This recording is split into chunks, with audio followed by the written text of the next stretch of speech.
The United States is headed on its way to a fiscal train wreck, probably a monetary train wreck. It's really important, and neither candidate is talking about it.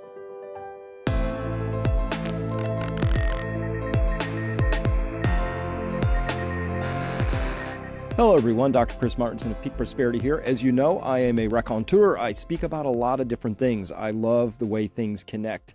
And I'm your information scout, and I'm always trying to figure out what's going on. Look, very target-rich environment we're in right now. For some reason, our leaders, which needs air quotes, are not talking about the things that matter the most. We're not talking realistically in any realistic way about what's happening to our youth, why they're demoralized, how we're leaving behind a ruined economy, why we have no infrastructure build out, no energy policy to speak of, don't have a border, and nobody's talking about this, which is the fiscal train wreck that is on the way, fiscal at the federal level.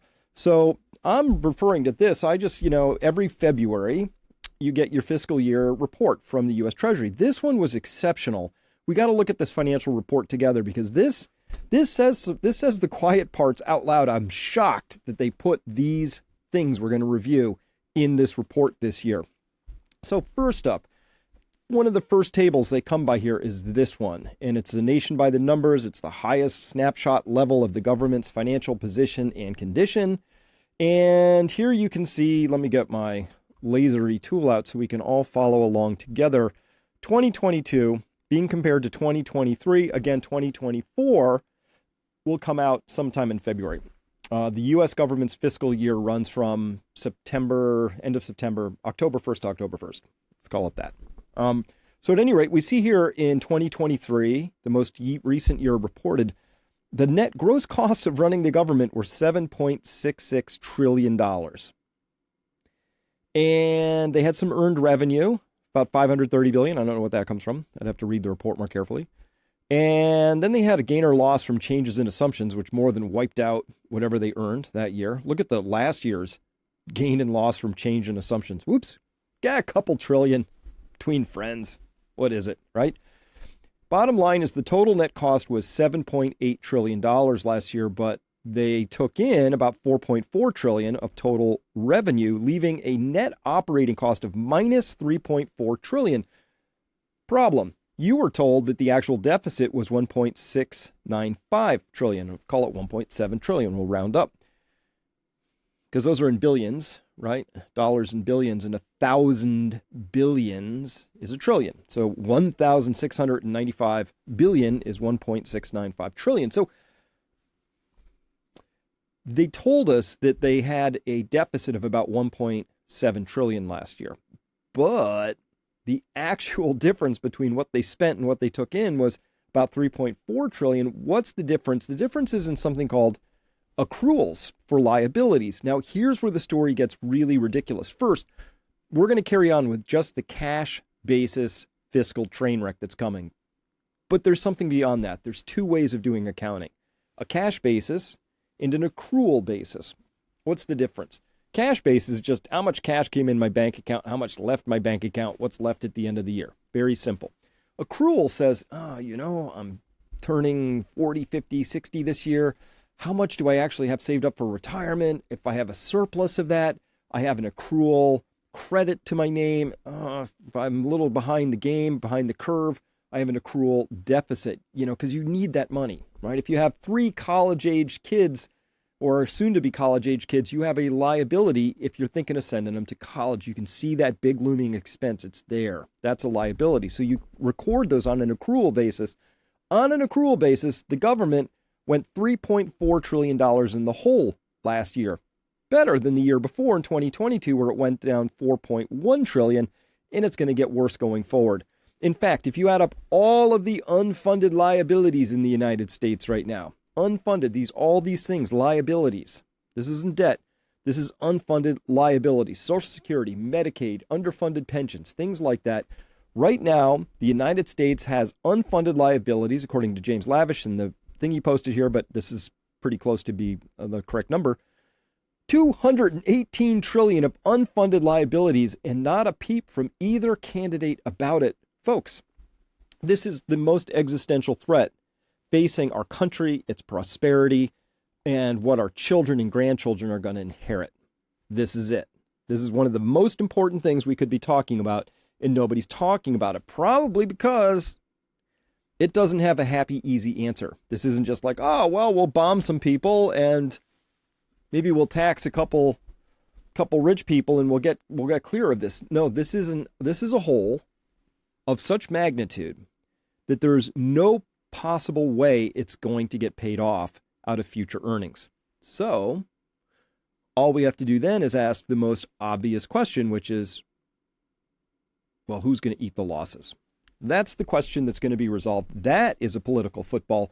That is some of the things that are going to be decided in this next election and all subsequent election cycles, is people desperately trying to make sure that the answer to the question, who's going to eat the losses, is not me, not my peeps, right?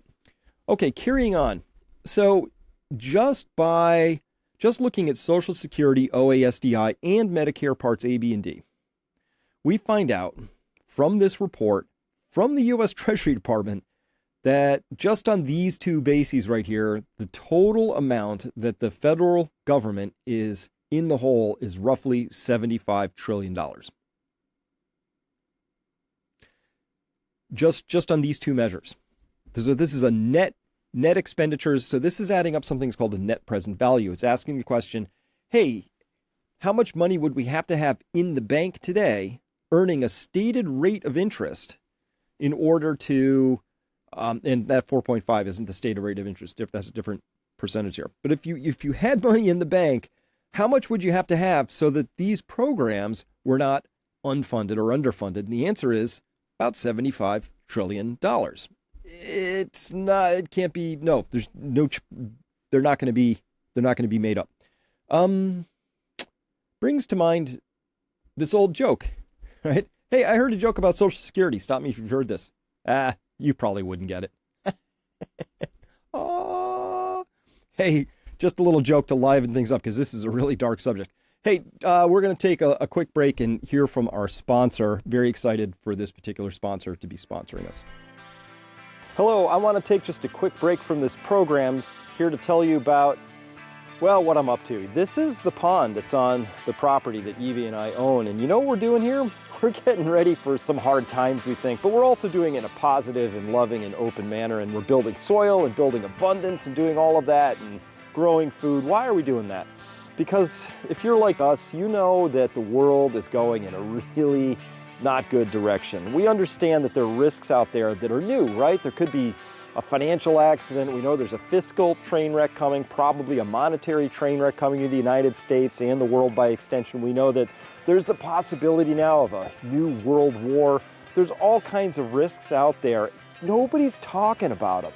Well, we are at Peak Prosperity, so this is an invitation to come join our community. It's been running for about 15 years. I'm your information scout. Every day I wake up, I'm scouring the world, I condense it. My superpower is taking complex topics and presenting them back to people so they can A, understand them, but B, take action on them.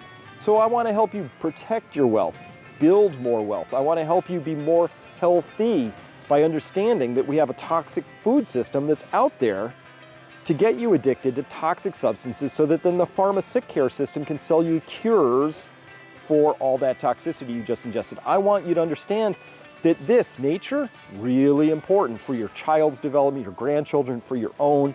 It's time to reconnect with the things that are important. That's what the Peak Prosperity community is. So you're invited to join. A lot of entrepreneurs there, scientists, doctors, lawyers, architects, you name it.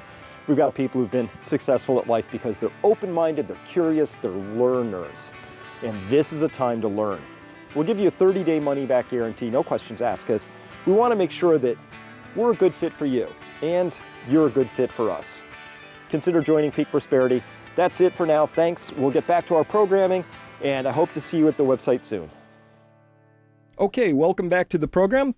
Very excited for that sponsor. Good guy. You're going to really like getting to know him. So let's keep on with our story. So this is also from that report, the Treasury report on the fiscal unsustainability of the country. So here we have the U.S. budget deficit and net operating cost. So this is showing it on a year-by-year basis. And here we can see the net operating cost is actually that accrual base. Like, what's the total? How much further are we actually going in the hole? And I think you can see that the white line is all always higher than the red line every single year. But the last 2 years have been absolute doozies. Well, now, how can this be? Because you see here, 2020 and 2021, these were the years of massive expenditure and deficit spending because of COVID, right? Emergency. How could those years be worse? I mean, the budget deficit was stupid high, right? But the net operating cost was even higher than that. So here we can see, the deficit spending in 2020, 2021 was $3 and $2.75 trillion, and it's come down a lot. So big improvement, but these are absolutely magnificent numbers. So we're going to see they are not going to get any better going forward. The U.S. government is insolvent. So people sometimes confuse two words, bankrupt and insolvent. Insolvent is a condition when your liabilities exceed your assets. It's that simple. Bankruptcy is a legal proceeding where the courts come in with your creditors and they carve up what's remaining of your financial husk and distribute it. Insolvency is just simply the condition when your liabilities are exceed your assets. Okay, so what do we see here? Chart 4 from this U.S. Treasury Department fiscal annual report. We see that the total assets of the U.S. government clock in at around $5.4 trillion, but total liabilities clock in at about call it 43 trillion, rounding up from 42.8. And that's pretty insolvent. So if the government wanted to not be insolvent, it would have to find basically 2 entire years of U.S. economic output from every person, every corporation, every activity in order to just harvest 100% of that and push it into the asset side of the story so that they could at least match or at least pay down their liabilities, however you want to look at that. Now, here's where it gets really kind of dark. Here we're looking at another chart from the same report that we've been reviewing, chart 5, historical and current policy projections for receipts, non-interest spending, net interest spending, and total spending from 1980 to 2098. Hey, quick question if you think, do you think we're going to make it to 2098 in this story as is? At any rate, here you can see that total spending is this blue line. We had this really brief moment, this one little glorious moment where on a cash basis, total receipts actually exceeded government spending. And the government said, well, that's unacceptable. So they found more additional ways to spend lots more money. And this is the COVID burst right here. And now what we're seeing is that total non-interest spending is just by law, just by laws on the books right now. This is what it's going to kind of flatline out here. And almost all the new money is going to be net interest expense. So you can see the problem here. Projected going forward, net interest expense used to be this little extra blue line here, right? Above, just above the total spending. And now we're just going to see forever until 2098. That's as far as my eye can see. We're going to just see more and more and more net interest going out the door because the government goes deeper and deeper and deeper into debt. In fact, they express that on this chart, which I say, lol, not going to happen. Something is going to break first. Here they're talking about debt held by the public. We won't get into the details of intra-governmental debt versus this stuff. Anyway, just debt held by the public. They say at current projected rates, if nothing changes, what's going to happen is it's going to go from about 100% of GDP to 200% to 300% to 400 to 500 to 550, I guess, about where it taps out here at 2098. Yeah, not going to happen. Not a chance. The country breaks, the dollar breaks, something breaks way before then. So what the Treasury Department itself has just put out here is they've put out a chart that if you understand what you're looking at, you will immediately understand it's not going to happen. I mean, can you imagine if you were earning $100,000 a year, but you had credit card debt of $500,000 on various cards? It just doesn't work out. Right? It's a math problem. It breaks way before then. So what they're saying in this chart, very slyly, wink, is the country's on a fiscally unsustainable train wreck of a path. Now, why would they be coy and put it in a chart? Why wouldn't they just say it? Oh, you know what they did? They went there. They said this on page 7. They have a bombshell here. Page 7, they said, an unsustainable fiscal path. Oh, there it is right there. Quote, an important purpose of the financial report is to help citizens understand current fiscal policy and the importance and magnitude of policy reforms necessary to make it sustainable. Down there under fiscal sustainability, they say here a sustainable fiscal policy is defined as one where debt to GDP ratio is stable or declining over the long term. The projections based on the assumptions in this financial report indicate that current policy is not sustainable. It's not sustainable. We're on an unsustainable trajectory, which is a fancy way of saying eventually this breaks. And when it breaks, it's going to be a horrible, poor, immiserated future for you, your children, your grandchildren, relatives as yet unborn, people you don't know. The whole country is on an absolute train wreck of a path, and neither party is talking about it right now. Really, there's only one person in Congress I know who's sort of like got his eye on this right now. That's Thomas Massie. I don't know why it's just this one lone libertarian. Is that how many were allowed? We had Ron Paul. Now we get Thomas Massie. Why aren't there 2? Why isn't there 20? Why aren't there 535? Because this is ruinous. The job of the leaders, the job of Congress, is specifically not to get us into this kind of trouble. We elect y'all, and you're supposed to go there and not screw up this badly. And that's what's happening. So there it is in black and white from your own government. I'm just some guy on the internet, but of course I can read charts and do numbers too. I'm glad they finally said it though, because it's been obvious for years. And now they're starting to get a little anxious about it. And they're like, hey, this to me is like a flare shot from the middle of the Treasury Department, labyrinths and catacombs and cubicle farms, right? Somebody in there typed this up. It's like, this isn't looking good. This is really not looking good. And so current policy is not sustainable. So we can't have current policy. We're going to have something else. Now, to show you the impact of this, once upon a time, you could go to the Federal Reserve website and you could get one of these. This is a comic book. I ordered a whole box of these back in the 90s, I think, or early 2000s. You could actually just go on their website and say, yeah, send me 50. And they would send you these comic books printed by the U.S. Federal Reserve. This one comes out of the Boston Federal Reserve, The Story of Money. So let's take a look at this comic book together, just in case. It's from the Federal Reserve, okay? Just in case it's more official coming from there. I love this. We've skipped ahead a few pages, and so they ask the question because they're trying to remember this is the story of money. So we're going to talk about money, and they say, well, gosh, does that mean that everyone would be better off if we all just had more money? So somebody earlier in the panel is asking, why don't we just print money and hand it to people? Which, of course, they wouldn't do for you or me. All right, they do that, but they hand it out to J.P. Morgan and Citibank and Citadel and etc. But that's just during emergencies. Of course, they print it up and give it to Congress to overspend on silly things or whatever Congress comes up with, mostly silly stuff. The rest is wasteful. But what if everyone just had more money? Like, oh no, the answer may surprise you. It's no, more money wouldn't be good for you, a little one. Because to understand why, they say here, we must remember that our money has no intrinsic value. They actually used to say this stuff in comic books out loud. Isn't that amazing? Money has no intrinsic value, which of course is true. And if you watch my crash course, you will see that I run through the whole thing, what money is, what it's not, making sure you understand the difference between money or currency and wealth. Because currency is different from money, is different from wealth, although there can be a big overlap between actual money and wealth. But currency is just paper and or electronic equivalents typed up by central banks and sent out into the world.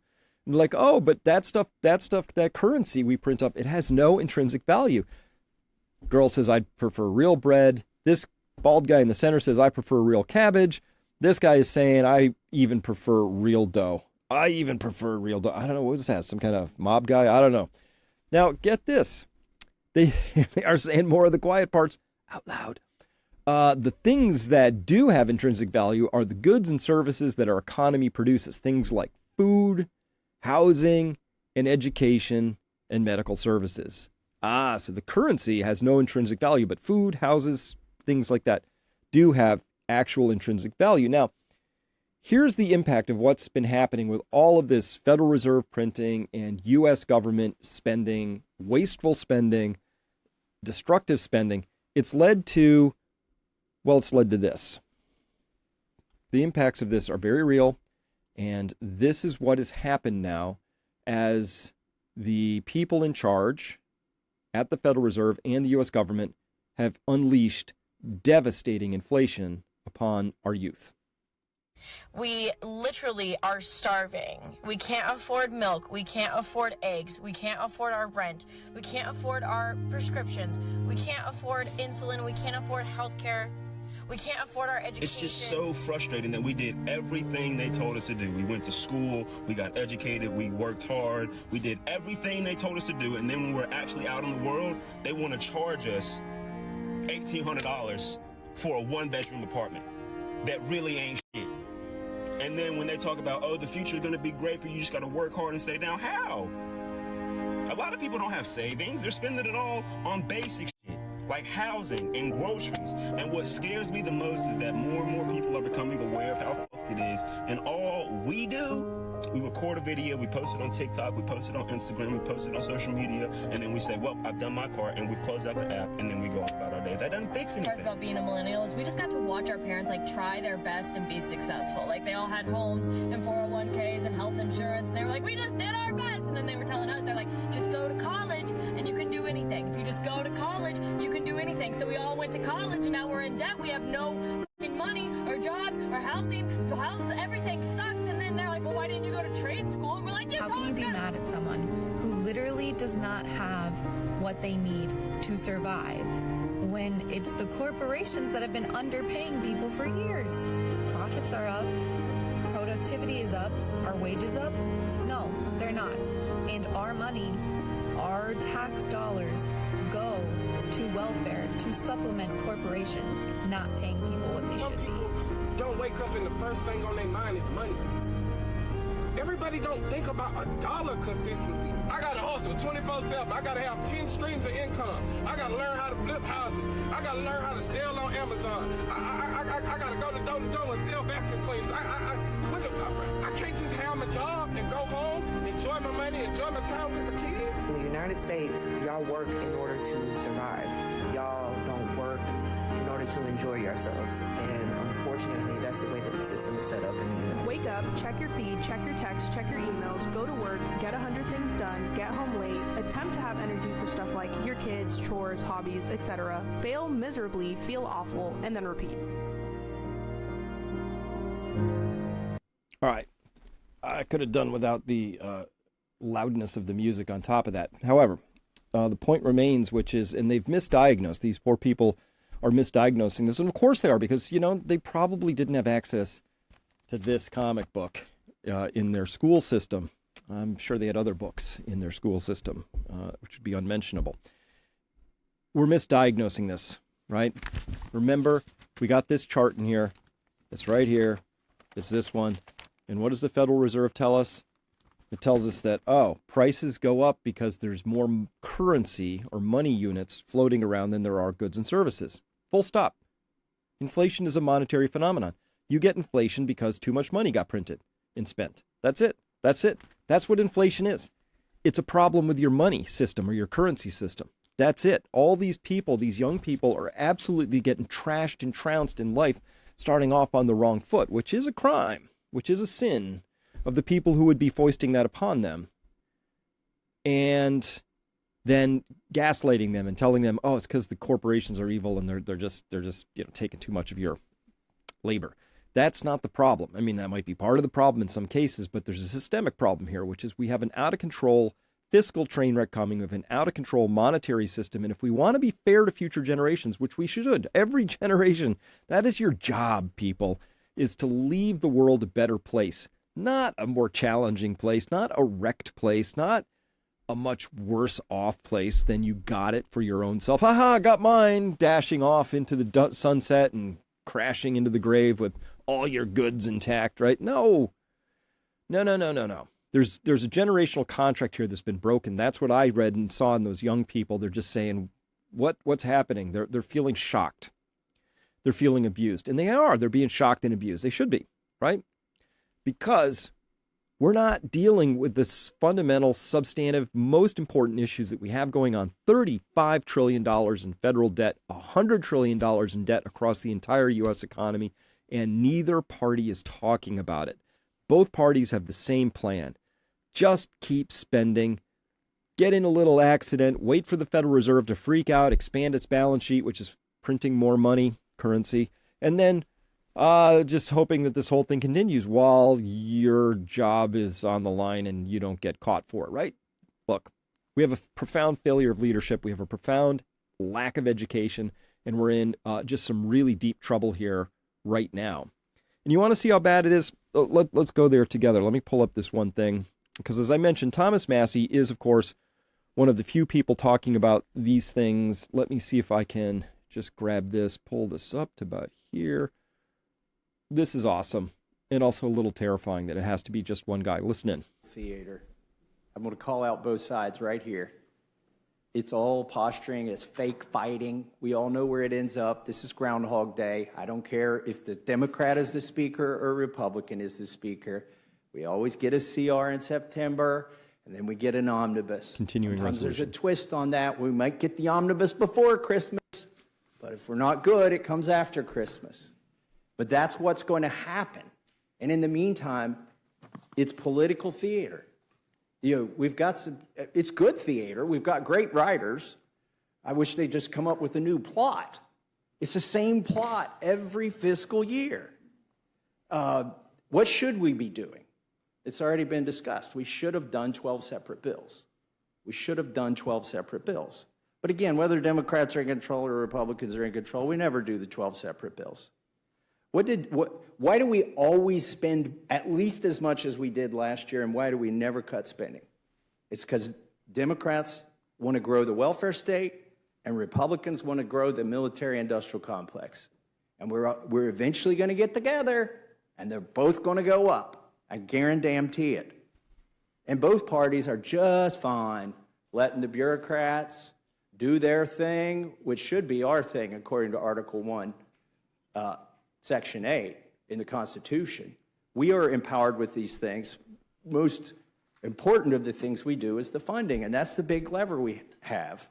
You know, I've sat through now almost 2 years of hearings in this Congress where we've exposed lies at the CDC, shortcuts at the FDA, unconstitutional gun bans at the ATF, over-prosecution of January 6ers at the DOJ, targeting common citizens at the FBI, spying by the NSA, illegal mandates for livestock by the USDA, targeting plant vaccine or transgenic plant vaccine at the NSF, and censorship, the censorship industrial complex of which the NSF is part of, automobile kill switch at the DOT. Now, these are all things I think most Democrats are just fine with, this kind of totalitarian state that the bureaucrats are pushing on us. But Republicans at least pretend to be against these things. But what are we going to do this September? We're going to fund every freaking one of those things that we have exposed. That is the tool that we have, is the funding. Why are we funding things we don't like? We don't have to. Well, it's because we're addicted to spending. And this doesn't do anything about the addiction at all. So let me touch on one point, too, here that I think is important. Is, you know, a couple years ago, or a summer and a half ago, I suppose now, we did something where we allowed the debt limit to be increased. But as a condition of that, we said if you do a CR that lasts past April 30th, everything's going to get cut 1%.